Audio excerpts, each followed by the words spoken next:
Bonsoir à tous, bienvenue. Quels sont les défis des sages-femmes aujourd'hui? Cette question était au cœur du congrès de la FASFAF qui s'est ouvert ce mercredi à Abidjan, une ouverture en présence de la première dame Dominique Ouattara. Nous serons à Dimbokro dans ce journal où plusieurs quartiers situés le long du fleuve Inzi ont été inondés par les récentes pluies. De nombreuses familles se retrouvent sans abri. Leur cri de cœur à suivre dans quelques instants. Et puis les tatouages, phénomène de mode en Côte d'Ivoire, la demande explose comme le nombre de salons qui ouvrent dans la capitale économique. Pourtant, cet acte n'est pas sans risque, vous le verrez. Mais d'abord, le Conseil des ministres de ce mercredi, présidé par le chef de l'État, a planché entre autres sujets sur la vulgarisation du pain composé, prenant en compte les farines de manioc et de maïs. Cette volonté du gouvernement a été traduite par la mise en place d'une nouvelle norme dans la production du pain, comme nous le précisent Pierre Dipomélin et Fulgence Kissiedou. En février 2022, le gouvernement a adopté une nouvelle norme prenant en compte le pain composé, dénommé NI 380, pain de boulangerie, spécification. Une norme qui permet de valoriser les produits locaux, matières premières, dans la fabrication du pain. À l'issue du Conseil des ministres présidé par le chef de l'État Alassane Ouattara, qui a planché sur les mesures pour le développement local des matières premières, le porte-parole du gouvernement a ordonné quelques précisions sur la composition de ce pain. Cette nouvelle norme définissant les exigences relatives au pain de boulangerie identifie désormais 3 types de pain de boulangerie, à savoir le pain courant, les pains spéciaux et les pains composés. À la différence des 2 premiers qui sont fabriqués à partir de farine boulangère de blé quasi pur, le pain composé est fabriqué à partir d'un mélange de farine de blé dans une proportion d'environ 85%, et de farine de maïs ou de manioc à hauteur de 15%. Cette disposition constitue l'amorce d'une impulsion de la politique de production, de transformation et de consommation de produits locaux. Elle est dans la continuité des mesures prises par le gouvernement pour la production de riz, de manioc, de maïs, de bananes plantains et de sorgho. Le gouvernement a décidé du plafonnement du pain qui fait face à une flambée du kilogramme du blé depuis la guerre russo-ukrainienne. La transformation et la consommation des produits locaux sont devenus plus que jamais une nécessité. Mais le pain composé, présenté comme une réponse à la cherté de la vie, n'est pas encore produit en masse. Ce mercredi s'est ouvert à Abidjan le congrès des sages-femmes d'Afrique francophone. Pendant 3 jours, les milliers de participants discuteront des défis actuels de la profession. Une profession saluée par la première dame présente au congrès qui a marqué son admiration pour ces professionnels de santé. Nadja Edjar, Joseph Zekré. Ce sont des milliers de sages-femmes issues de 17 pays francophones qui se sont réunis autour du thème « Contribution des sages-femmes à la santé maternelle et néonatale en Afrique francophone ». Durant 3 jours, ces actrices de la santé et de la vie humaine devront réfléchir sur la question afin de renforcer leurs capacités, mais surtout améliorer les prestations dans les différents services. La mortalité maternelle et infantile demeure toujours préoccupante dans les pays d'Afrique au sud du Sahara. On dénote environ 2,4 millions de décès de nouveau-nés chaque année. Et près d'une femme sur 5 accouchent sans l'assistance d'un professionnel de santé compétent. Dans le monde, environ 218 millions de femmes voient leurs besoins en matière de moyens de contraception non satisfaits. Et les grossesses non désirées touchent au moins 10 millions de filles âgées de 15 à 19 ans chaque année. Attentive à la santé de la mère et de l'enfant, Dominique Ouattara s'est engagée à améliorer les conditions des sages-femmes et contribuer à réduire la mortalité maternelle et néonatale. Je voudrais saluer cette importante rencontre de la Fédération des sages-femmes issues de 17 pays francophones dont l'objectif principal est de contribuer à la réduction de la maternité maternelle et néonatale.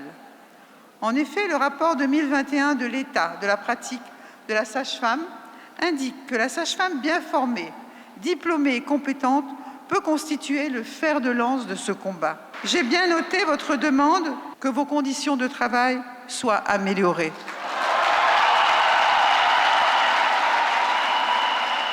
Et je vous promets que je vais le faire. Selon l'Organisation mondiale de la santé, les complications liées à la grossesse et à l'accouchement causent environ 830 décès par jour dans le monde. Cette rencontre est donc une belle réponse pour inverser la tendance.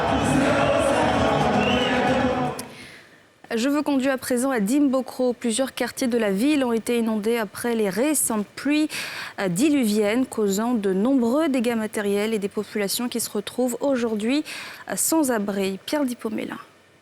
Les quartiers Kennedy, Dioulacro, Chrétienville et Brocro Extension, sous les eaux du fait du fleuve Nzi, qui est sorti de son nid.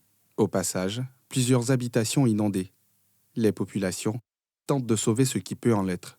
Il pleut tous les jours il pleut, il y a des grandes pluies. On se réveille matin, l'eau pousse seulement. Donc, actuellement, on est en train d'enlever tous nos bagages pour partir, on ne sait pas où. On ne sait pas l'essentiel, on est en train de faire sortir nos bagages. Et puis, on voit ce qu'on peut faire. Ça rester dans la voiture des gens, on ne sait même pas. Je suis obligé de tourner un peu pour voir les amis, ceux qui peuvent essayer de garder certaines choses. Bon, et puis, je vais voir où je vais dormir. Sinon, pour le moment, je ne sais pas. Je ne sais pas où dormir aujourd'hui. Hier, tout tout ce côté, il n'y avait pas l'eau. Et il y a des coins là-bas même, hier, il n'y avait pas l'eau. Mais ce matin, on a vu que ça évolue encore. Donc très tôt matin, moi-même, je suis passé ici. Ce n'était pas comme ça. Mais je vois, en 2 heures du temps, l'eau est montée encore. Si l'on ne signale aucune perte en vie humaine, des bâtiments administratifs et des lieux de culte n'ont pas été épargnés. Plusieurs dégâts matériels ont été enregistrés. La mairie ne peut pas tout faire. C'est plus fort que nous, comme je dis. Donc, nous avons fait un tant soit peu de l'accompagnement, trouver des logements. Mais pour 1000 personnes, ce n'est pas facile. Nous n'avons pas des logements sociaux ici. Je vous ai dit qu'on a fait un appel à nos autorités au plus haut pour que ce soutien-là soit fait très rapidement. Parce que les populations sont dehors. Ces zones qui sont malheureusement touchées sont pour la plupart des zones qui ne sont pas, homologuées au nom du morcellement. C'est vrai que nous avons parcouru tout à l'heure Chrétienville. C'est un lotissement qui a été initié en 2007, mais malheureusement qui à ce jour-là n'est pas encore approuvé. Et malheureusement, les populations ont tendance à construire sans prendre attache avec la direction de la construction qui est ici pour les accompagner dans tout ce qui a trait aux constructions. Les localités mitoyennes au fleuve, entre autres Beaunois, Dimbokro et Agboville, vivent ces phénomènes d'inondation ces dernières semaines.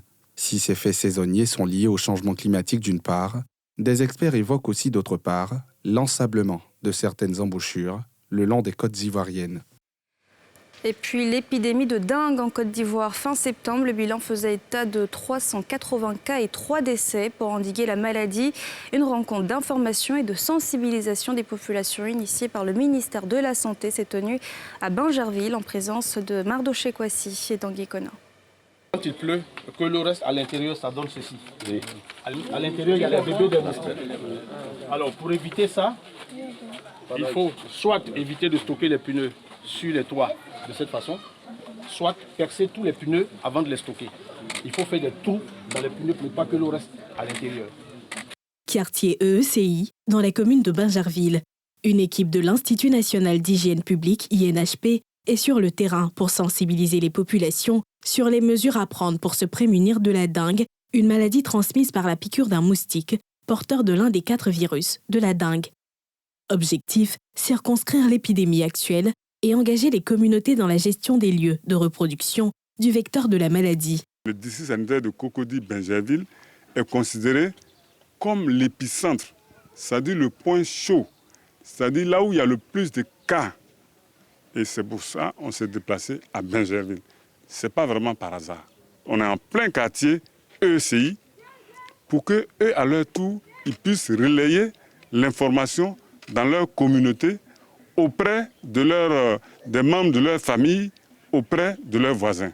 Le caractère insalubre du quartier EECI est un véritable facteur de risque.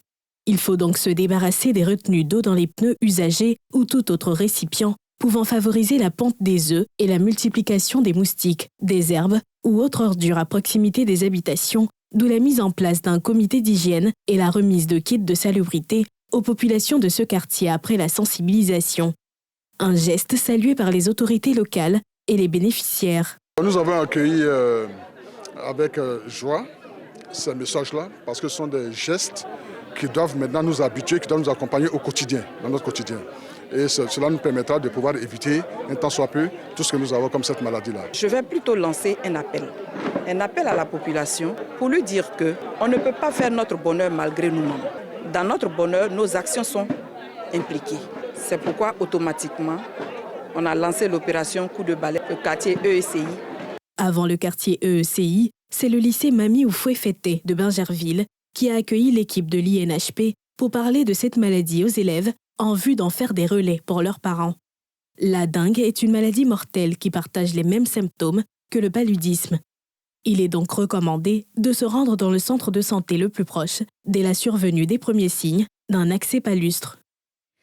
Les tatouages, un phénomène de mode en Côte d'Ivoire. La demande explose, comme le nombre de salons qui ouvrent dans la capitale économique. Pourtant, cet acte n'est pas sans risque. Nikema Moussa, reportage. Figuratif ou symbolique, le tatouage est entré dans les habitudes des Ivoiriens. Grand et petit, chacun veut avoir ses teintures sur la peau.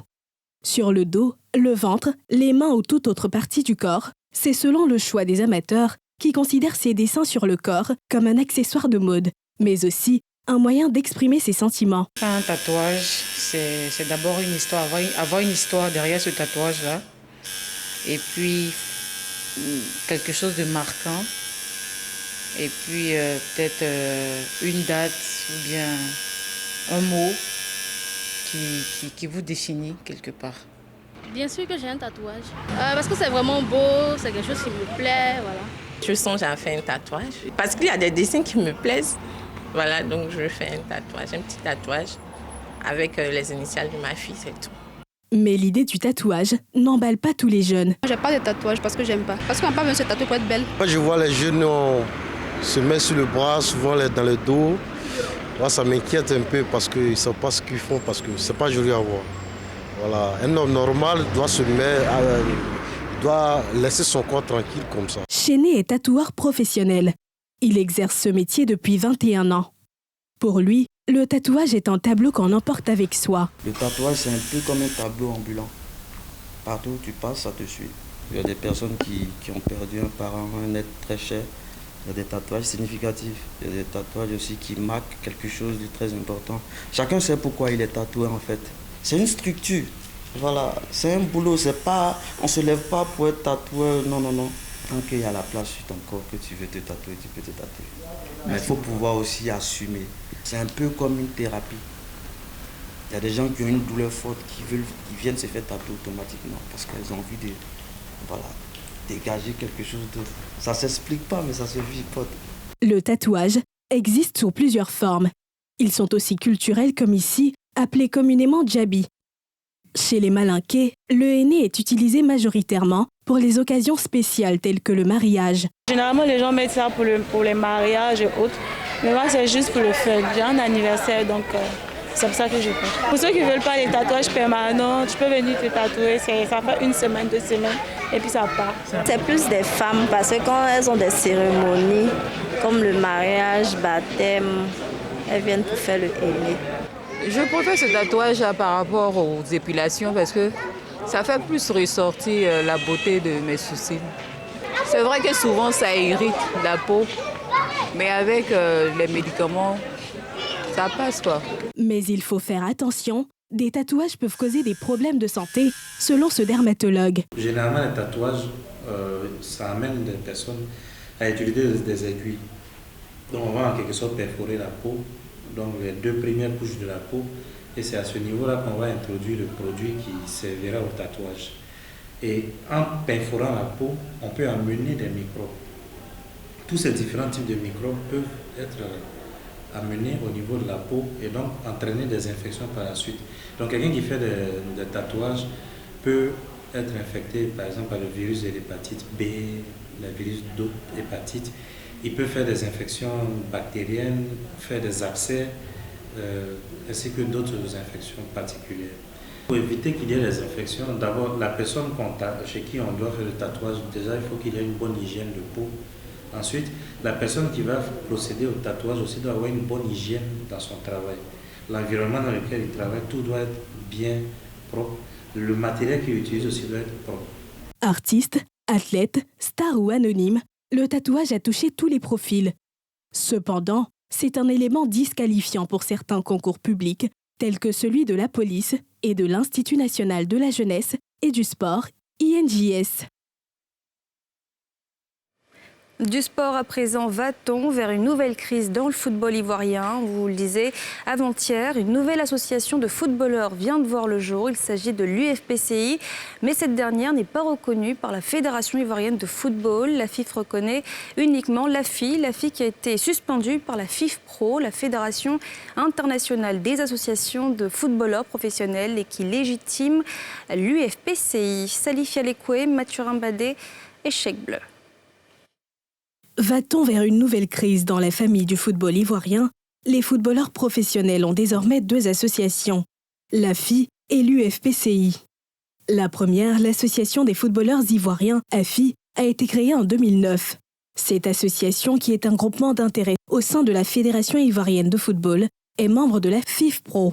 Les potentielles difficultés que rencontrent les footballeurs, c'est ça, c'est les salaires qui sont impayés. C'est plus ça. Et il y a des contrats qui ne sont pas respectés. Et ça fait depuis 2009 la création de l'association que cela a été notre cheval de bataille. Dans la foulée, des élections à la présidence de la Fédération ivoirienne de football, la FIFPro avait été suspendue par l'instance internationale pour n'avoir pas endossé la candidature de son vice-président d'alors, Didier Drogba, au profit de l'actuel locataire de la Maison de Verre, Idriss Diallo. En visite à Abidjan le 5 octobre dernier, le président FIFPro Afrique, le Camerounais Jérémy Njitap, revenant sur la suspension de la FI, a souligné entre autres que la FIFPro avait besoin de représentants dignes qui respectent ou qui remplissent toutes les conditions ou les directives de la fêtière mondiale. Des propos abondamment relayés par la presse qui ont fait réagir la structure pilotée par Cyril Doumoro. Une telle allégation apparaît à tout point de vue comme un manque de respect flagrant à l'endroit de notre institution qui, depuis 2009, travaille avec ses dirigeants à la défense des droits et des intérêts des footballeurs ivoiriens. Un manque de respect également à l'État de Côte d'Ivoire, qui, à travers son ministère de l'Intérieur, reconnaît l'existence légale de l'AFI et de ses dirigeants. Lundi dernier, l'ex-international Zoromark, l'un des acteurs du projet Renaissance conduit par Didier Drogba, lors de la dernière élection à la FIF, a annoncé la naissance de l'UFPCI, l'Union des footballeurs professionnels de Côte d'Ivoire, avec le même objectif, le bien-être des footballeurs. Une nouvelle union soutenue par la FIFPro, à en croire Zoromark. Nos joueurs sont dans de mauvaises conditions. Nos joueurs sont malheureux, nos joueurs sont tristes. Soyons honnêtes, nos joueurs n'ont plus de valeur. C'est la raison pour laquelle mes amis et moi ici présents avons décidé de créer l'Union des footballeurs professionnels de Côte d'Ivoire. La FIF, par la voix de son directeur exécutif, n'a pas tardé à réagir.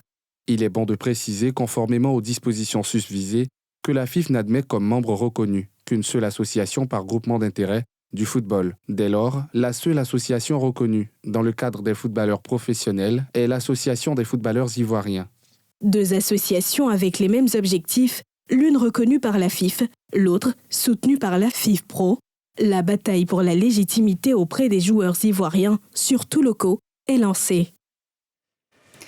Et voilà, c'est la fin de ce journal. Merci de l'avoir suivi. Retrouvez demain à 19h50 Evelyne, débat, bonne suite de programme sur la nouvelle chaîne ivoirienne.